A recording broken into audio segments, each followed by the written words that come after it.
بسم اللہ الرحمن الرحیم۔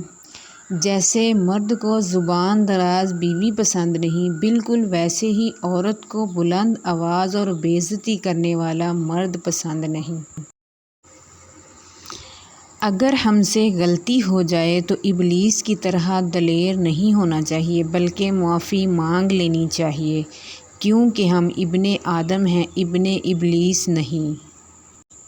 مطالعہ غم اور اداسی کا بہترین علاج ہے۔ اچھی عادات کی مالکہ عورت اگر فقیر گھر میں بھی ہو تو اسے بادشاہ بنا دیتی ہے۔ دوست وہ ہے جو دوست کا ہاتھ پریشان حال و تنگی میں پکڑتا ہے۔ بروں کے ساتھ نیکی کرنا ایسا ہی ہے جیسے نیکیوں کے ساتھ برائی کرنا۔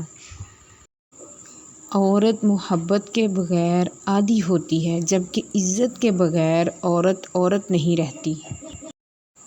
بات ہے تو کڑوی پر ہے سچی کہ ایک مرد کی غیرت کا اندازہ اس کی عورت کے لباس اور پردے سے لگایا جا سکتا ہے۔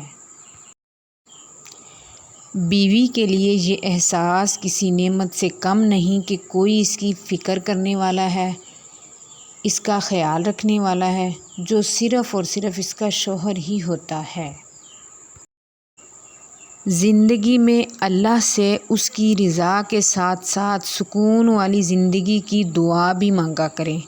ہم اپنی دعاؤں میں بہت ساری چیزوں کو طلب کرتے ہیں، لیکن سکون کو مانگنا بھول جاتے ہیں۔ جب زندگی میں ہر چیز ہو اور سکون نہ ہو تو زندگی کی تمام اشیاء بے وقت ہو جاتی ہیں۔